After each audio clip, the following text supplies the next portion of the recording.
Outro princípio importantíssimo é o princípio do contraditório e que, portanto, deságua também no princípio da ampla defesa. Portanto, dois princípios que andam muito parecido. Também é um princípio previsto no artigo 5º da Constituição, lá no inciso 55, né, o LV da Constituição. O contraditório, na verdade, é aquele princípio que garante, que exige que o magistrado garanta às partes a possibilidade de, a cada afirmação de uma parte, poder apresentar a sua contrariedade. O princípio do contraditório, portanto, ele pressupõe obrigatoriamente duas situações. A primeira é garantir à parte conhecer tudo o que acontece no processo. Portanto, permitir à parte que perceba, que descubra, que seja informada de tudo o que a outra parte falou, juntou, apresentou. O segundo elemento, e esse é obrigatório, o segundo elemento, que é facultativo, é a possibilidade e a necessidade de, a partir disto que aconteceu, garantir à parte o direito de falar sobre isso. Eu digo que é facultativo porque ninguém é obrigado a falar alguma coisa, e nenhum juiz pode impor que alguém fale alguma coisa. Portanto, nós temos a informação e a manifestação como fundamentos desse princípio do contraditório. Portanto, o contraditório é o bojo do processo. O processo civil é dialético, ele é feito de afirmações e contrariedades. A contradição é justamente aquilo que o juiz vai tentar eliminar na sentença. E a contrariedade nasce a partir desse conflito entre duas situações de fato que são anuláveis umas em relação às outras. Além do contraditório, portanto, e a partir dele, nasce o princípio da ampla defesa, que significa que se deve garantir à parte uma defesa que, mais do que mera defesa, deve ser ampla. Portanto, esse adjetivo do ampla, da defesa, de ser ampla, ele realmente deve amplificar os mecanismos de defesa. Por exemplo, viola a ampla defesa um despacho judicial que dê à parte o direito de falar sobre alguma coisa em um dia. Claramente, um dia, embora aparentemente seja uma garantia de exercício de defesa, não é uma garantia de ampla defesa, porque a redução absurda do prazo a um dia impede, na verdade, o exercício de uma defesa que seja ampla.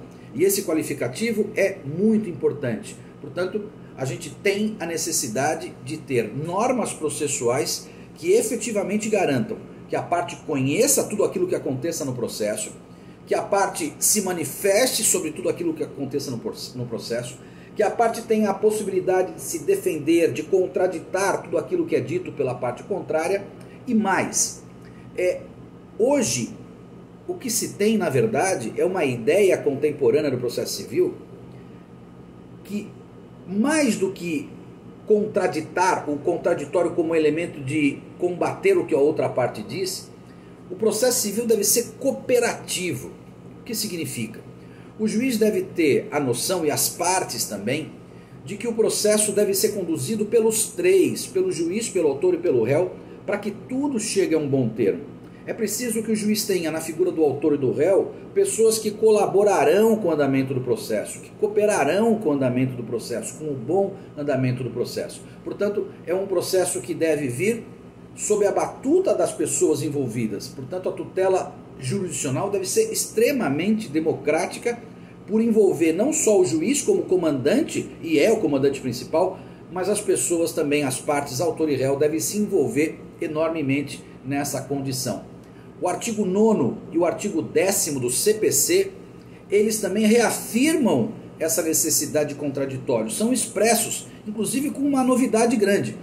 No caso do artigo 9º, o que se determina é que nenhuma decisão será proferida contra uma das partes sem que ela seja ouvida. Portanto, a regra é que, para que o juiz tome uma decisão contrária a ela sobre algum fato apresentado pela outra parte, o juiz deve permitir que ela se manifeste, claramente sem falar das exceções que a própria lei prevê, como, por exemplo, a concessão de uma tutela de urgência. Nesse caso, o próprio artigo 9º prevê a possibilidade de que a gente não tenha a ouvida da parte contrária. E no caso do artigo 10º, o artigo garante que o juiz não pode decidir em grau nenhum de jurisdição, ou seja, nem o juiz da comarca, nem os tribunais, com base em fundamento, portanto, fundamento, inclusive fundamento jurídico, a respeito do qual não se tenha dado às partes a oportunidade de se manifestar, ainda que se trate de matéria que o juiz deva reconhecer de ofício. Olha que coisa importante. Quando o juiz decide resolver a lide por um argumento que até hoje nenhuma das partes falou, sobretudo aquela que vai ser derrotada, portanto, um fundamento jurídico que o juiz percebeu agora, ele não pode, não deve dar a decisão sem garantir à parte que se manifeste sobre esse argumento, sobre esse fundamento jurídico exatamente.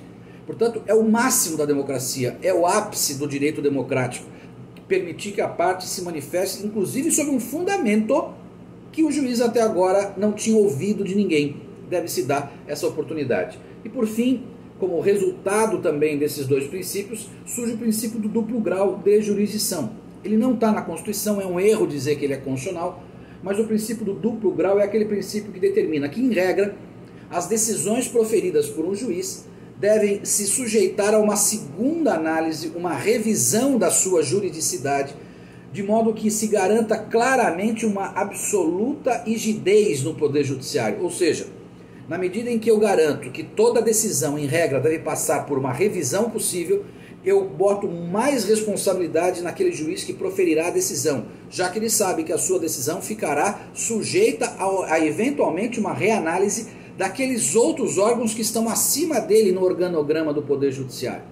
Tá bom? A gente volta então a falando dos outros princípios. Um abraço, gente!